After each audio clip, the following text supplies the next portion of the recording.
Hyderabad Chitrapuri colony అక్రమాల కేసులో విచారణ పూర్తి చేశారు. 2005 నుంచి 20 వరకు జరిగినటువంటి అవకతవకలపైన ఈ కమిటీ విచారణ జరిపింది. అయితే అక్రమార్కులకు సంబంధించి 15 మందిని బాధ్యులను చేస్తూ ఫైనల్ రిపోర్ట్ రెడీ చేశారు.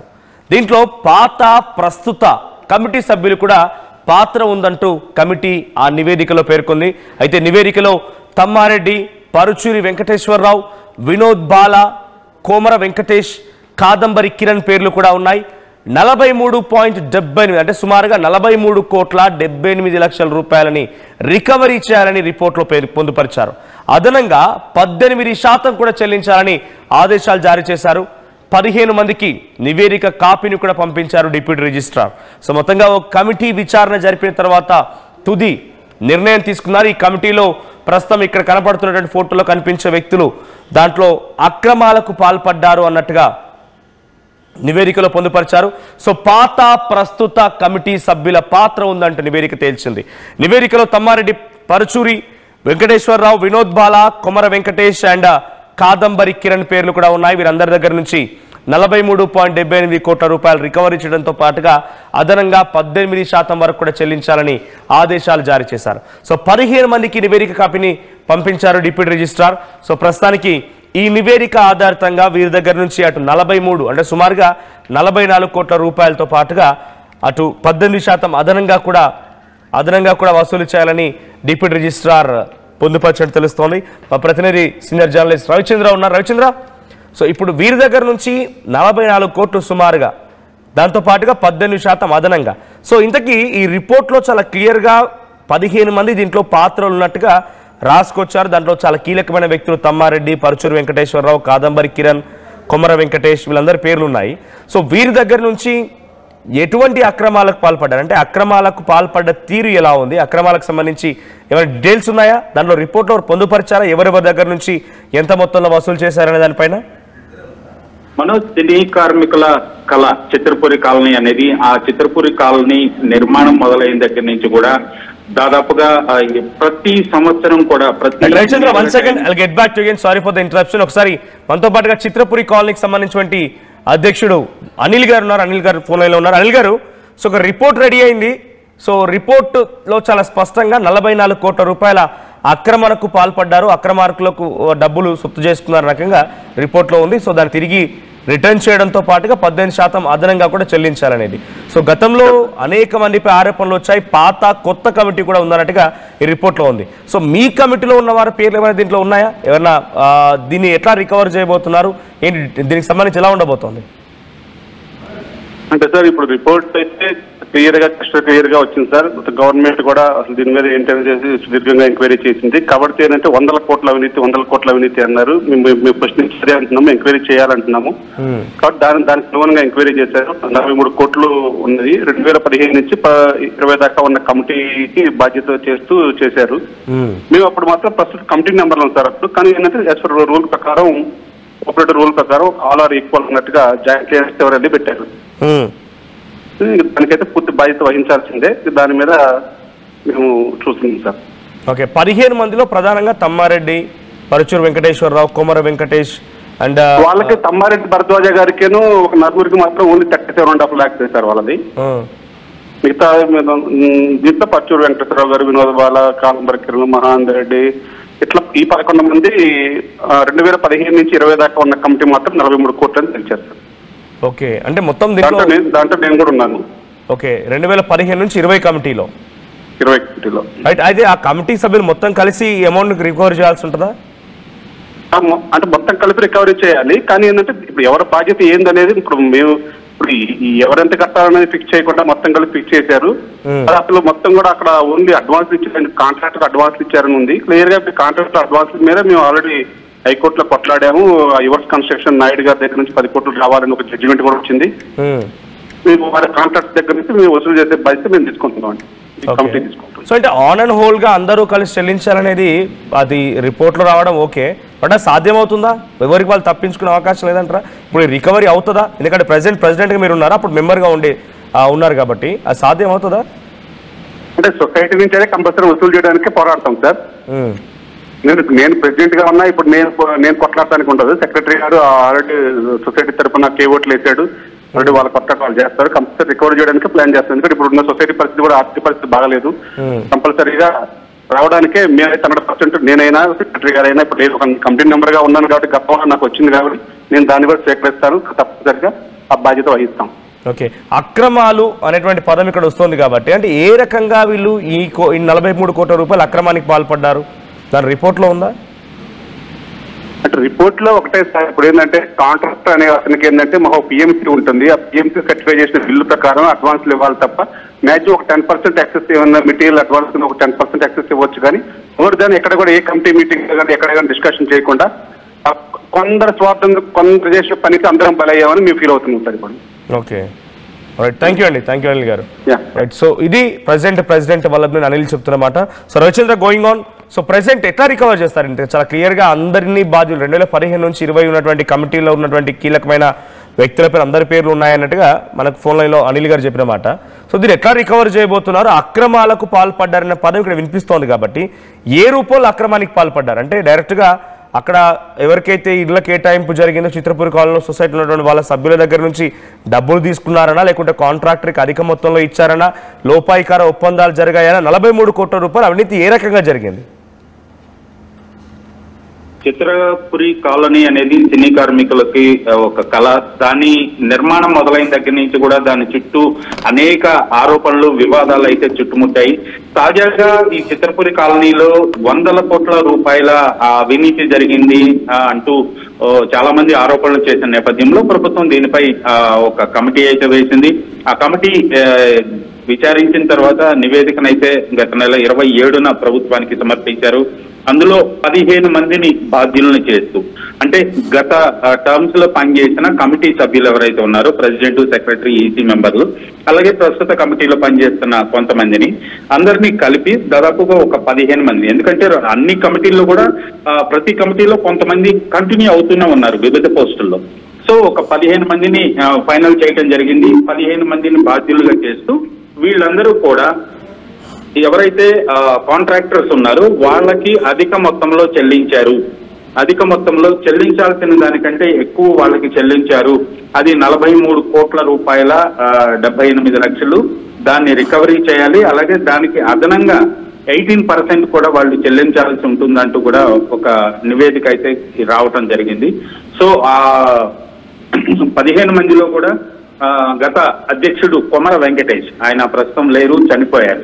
ఆయన, అలాగే టీవీ యాక్టర్ వినోద్ బాల, కృష్ణమోహన్ రెడ్డి, పరుచూరు వెంకటేశ్వరరావు, తమ్మారెడ్డి భరద్వాజ, దేవినేని బ్రహ్మానంద, కె ఉదయ భాస్కర్, కొల్లి రామకృష్ణ, కాదంబరి కిరణ్, అనిల్ కుమార్ వల్లభనేని ప్రస్తుత ప్రెసిడెంట్ అండి ఆయన, ఏ మహేందర్ రెడ్డి, చంద్ర మధు, రాజేశ్వర్ రెడ్డి, రఘు బత్తుల, వి ప్రవీణ్ కుమార్ యాదవ్, వీళ్ళ 15 మందిని బాధ్యులను చేస్తూ కమిటీ ఫైనల్ రిపోర్ట్ అయితే రావడం జరిగింది. సో ఎవరో చేసిన దానికి మేము ఇప్పుడు బాధ్యులం అవుతున్నామంటూ కూడా కొద్దిసేపటి క్రితం అనిల్ పేర్కొనడం జరిగింది. సో అనిల్ కూడా అప్పుడు కమిటీలో ఉన్నారు, కాకపోతే తను ప్రెసిడెంట్ కాదు, సెక్రటరీ కాదు, ఈసీ మెంబర్గా ఉన్నట్టున్నారు. సో ఇప్పుడు ప్రెసిడెంట్గా ఉన్నారు. ఈ ఎక్కువ మొత్తం ఎందుకు చెల్లించాల్సి వచ్చింది? ఆ చెల్లించింది నిజంగా కాంట్రాక్టర్కు దక్కిందా? కాంట్రాక్టర్కు చెల్లించినట్లుగా వీళ్ళు ఎవరన్నా తన సొంత జేబులో వేసుకున్నారా అనేది ఇప్పుడు తేలాల్సి ఉంది. అలాగే జరిగింది రికవరీ చేయడం కూడా కష్టం కదా ఇప్పుడు, ఎందుకంటే ఆన్ ఏ హోల్ గా అందరూ కమిటీ సభ్యులు కలగలిపి 43 కోట్ల రూపాయలని తిరిగి వెనక్కి ఇవ్వాలి. దానికి అదనంగా 18% కూడా జోడించాలి.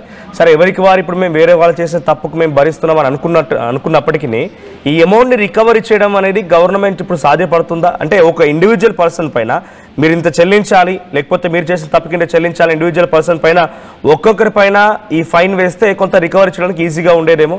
బట్ ఇప్పుడు ఆన్ అండ్ హోల్గా అందరిపై కమిటీపై బాధ్యతలు వేసిందనంటే కమిటీ మళ్ళీ ఒక్క తాటిపైకి వచ్చి అందరూ చెల్లించే అవకాశం ఉంటుందా? సో ఇప్పుడు ఈ బాధ్యులు ఎవరైతే ఉన్నారో 15 మంది, వీళ్ళందరూ కూడా ప్రస్తుతం ఉన్న కమిటీలో లేరు. ఆల్రెడీ సగం పైగా ఎక్స్ మెంబర్స్ అన్నమాట కమిటీలో. సో ఇప్పుడు ఈ కమిటీ ఏదైతే నివేదిక ఇచ్చిందో 15 మందిని బాధ్యులను చేసిందో వీళ్ళందరినీ ఈక్వల్ షేర్ లో దాన్ని పే చేయమని బహుశా ఆర్డర్స్ వచ్చే అవకాశం అయితే ఉంది. ప్రస్తుతానికి ఈ కమిటీ మెంబర్స్ ఎవరైతే ఈ 15 మంది ఉన్నారో ఈ ఆరోపణ ఎదుర్కొంటున్న వాళ్ళు వీళ్ళు కూడా లీగల్ గా దానిపై ముందుకు వెళ్లే ఆలోచనలో ఉన్నట్టుగా తెలుస్తోంది. సో ఇదంతా కూడా ఆల్రెడీ ఆ యువర్ కన్స్ట్రక్షన్ కంపెనీకి అధిక మొత్తంలో చెల్లించి అప్పటి ఈ కమిటీ మెంబర్స్ కొంతమంది వాళ్ళ జేబుల్లోకి వేసుకున్నారు, మా దగ్గర నుంచి తీసుకున్నారు అంటూ కూడా ఆ కన్స్ట్రక్షన్ కంపెనీ ఓనర్ కూడా ఒక ఫిర్యాదు చేయడం అయితే జరిగింది. దీనిపై పూర్తి స్థాయిలో అటు సొసైటీ ఆఫ్ రిజిస్ట్రార్స్ నుంచి ఎంక్వైరీ, అలాగే పోలీసుల నుంచి కూడా ఎంక్వైరీ జరుగుతోంది. ఆ ఎంక్వైరీ అంతా పూర్తయితే తప్పితే ఎవరు ఎంత అమౌంట్ కి బాధ్యులు అవుతారు, ఎంత అక్రమాలకు పాల్పడ్డారు అనేది ఒకటి తేలాల్సింది మనోజ్. రైట్, ఈ అక్రమాలకి పాల్పడే విధానం ఏదైనా రిపోర్ట్లో రాసుకొచ్చారా? అంటే ఎక్కడి నుంచి తీసుకొచ్చారు, ఎవరికైనా బెనిఫిట్ చేస్తూ దాని నుంచి కమిషన్ తీసుకున్నారా, లేదా ఒక అక్కడటువంటి చిత్రపురి కాలనీలో ఉన్నటువంటి పబ్లిక్ ఎవరైతే ఇళ్ల కోసం వెయిట్ చేస్తున్నారో వాళ్ళ దగ్గర తీసుకున్నారా? అంటే అవినీతి ఏ రకంగా జరిగింది? కన్స్ట్రక్షన్ మొదలైన దగ్గర నుంచి కూడా దాదాపుగా 4 కంపెనీలు చిత్రపురి కాలనీ నిర్మాణంలో భాగస్వాములయ్యారు. ఆ వివిధ కంపెనీలకి 4 కంపెనీలకు కూడా అధిక మొత్తంలో చెల్లించి ఈ అక్రమానికి పాల్పడ్డారు. వాళ్ళకి చెల్లించాల్సిన దానికంటే ఎక్కువ చెల్లించారు, నిబంధనలకు వ్యతిరేకంగా చెల్లించారు అంటూ కూడా కమిటీ నివేదికలో పేర్కొనడం జరిగింది. ఖచ్చితంగా ఇది ఆ కంపెనీకే వెళ్ళిందా లేదా కంపెనీకి చెల్లించినట్టుగా చెల్లించి లోపాయికారిగా తీసుకున్నారా అనేది మాత్రం ఫర్దర్ ఎంక్వైరీలో తేలే అవకాశం ఉంది Manoj. Right, thank you Ravichandra. So మొత్తంగా చిత్రపురి కాలనీకి సంబంధించిన దాంట్లో అవకతవకల పైన ఓ విచారణ కమిటీ వేస్తే విచారణ కమిటీ తేల్చిన అంశాల ప్రకారంగా 43 కోట్ల రూపాయల్ని 2020 నుంచి 2002 నుంచి 2020 వరకు సుమారుగా ఈ 10-15 ఏళ్ల పాటుగా ఎటువంటి అవినీతి జరిగింది. ముఖ్యంగా ఇందాక మన ఫోన్ లైన్లో అనిల్ గారు చెప్తుంటే 2015 నుంచి 20 ఉన్నటువంటి ఆ కమిటీనే బాధ్యులు అన్నట్టుగా రిపోర్ట్లో పొందుపరిచారు. అప్పుడు అనిల్ కూడా ఇప్పుడున్నటువంటి సొసైటీ ప్రెసిడెంట్, అప్పుడు ఆయన మెంబర్గా ఉండేవారు. సో మేము అందరం కూడా బాధ్యులం అన్నట్టుగా దాన్ని రాసుకొచ్చారు. బట్ ఏం జరుగుతుందో చూడాలి. అందరి కలగలిపి చెల్లించమంటారా, తలాయింత చెల్లించమంటారా, ఎలా ఉంటుందో చూడాల్సిన అవసరం అయితే ఉంది. సో చిత్రపురి కాలనీకి సంబంధించిన అవకతవకల పైన ఇన్ని ఏళ్ల తర్వాత 2005 నుంచి 2020 సుమారుగా 15 ఏళ్ల తర్వాత ఇప్పుడు ఒక నివేదిక, ఒక రిపోర్ట్ రెడీ చేసి ఆ రిపోర్ట్ ఆధారితంగా ఇప్పుడు డైరెక్ట్గా సబ్ రిజిస్ట్రార్ చెప్పుకొచ్చిన అంశం, డిప్యూటీ రిజిస్ట్రార్ చెప్పిన అంశం ఏంటంటే 43 కోట్ల రూపాయల అవినీతి జరిగిందనేది. 43 కోట్ల రూపాయల అవినీతి జరిగిందన్నట్టుగా చెప్పుకొచ్చారు. మరి 43 కోట్ల రూపాయలని ఆ 15 మంది ఇవ్వాల్సిందిగా దాని రిపోర్ట్లో పొందుపరిచారు. దానికి అదనంగా 18% కూడా 43 కోట్ల పైన మళ్ళీ 18% కూడా అదనంగా చెల్లించాల్సిందిగా చెప్పుకొచ్చారు. సో దాంట్లో ఫోటోలో కనబడుతున్నటువంటి వ్యక్తులందరూ కూడా అటు కొమరం వెంకటేష్, తర్వాత పరుచూరు వెంకటేశ్వరరావు, కాదంబరి కిరణ్, తమ్మారెడ్డి భరద్వాజ్ వీళ్ళందరూ కూడా దీంట్లో బాధ్యులుగా ఉన్నారట, అక్రమాల్లో పాల్గొన్నదాన్ని అందరూ అని చెప్పి ఆ నివేదికలో పొందుపరిచారు. సో డిప్యూటీ రిజిస్ట్రార్ ఇచ్చినటువంటి ఈ కాపీ 15 మందికి వెళ్ళింది. 15 మందికి ఈ నివేదిక కాపీని పంపించారు.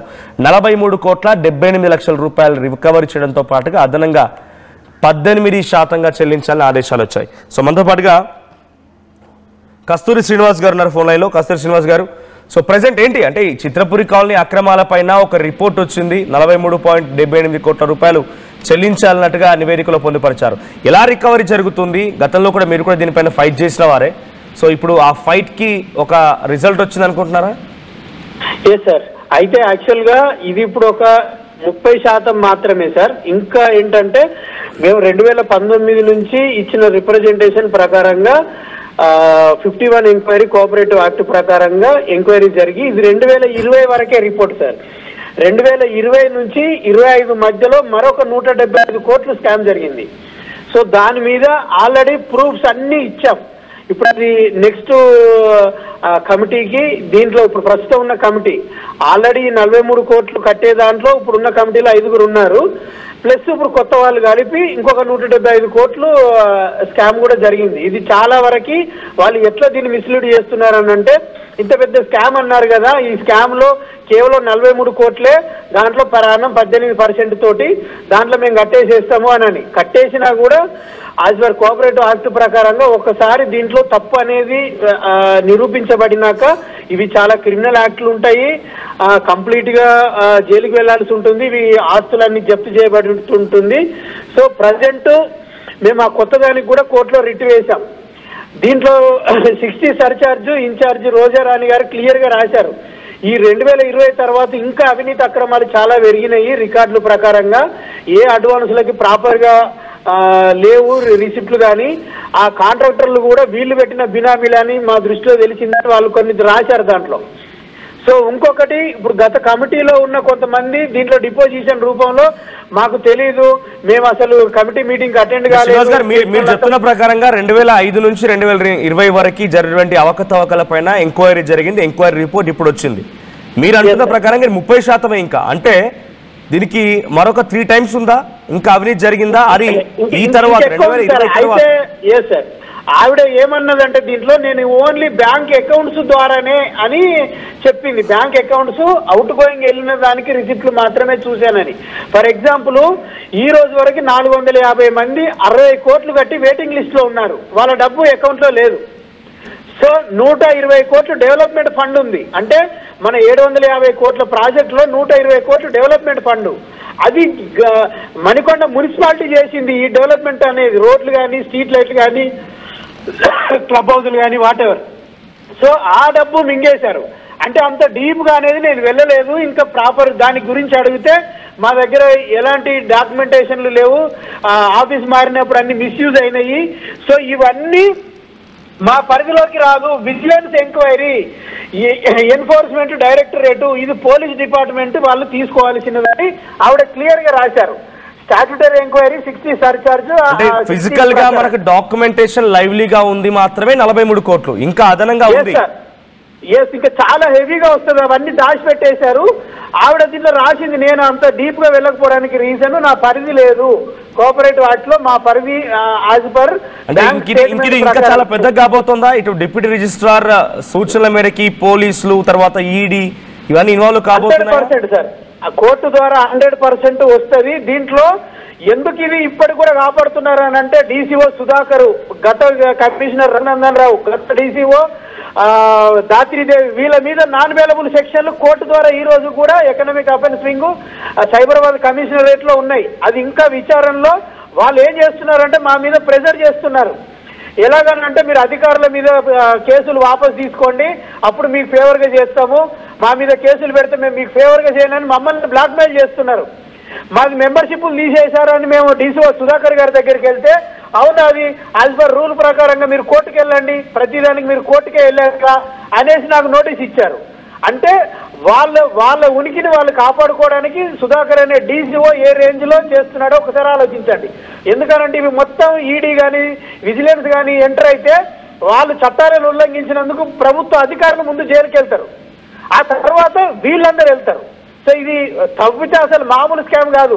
మొత్తం 3000 సొసైటీలు తెలంగాణలో ఉన్న సొసైటీలో అతిపెద్ద స్కామ్ ఇది.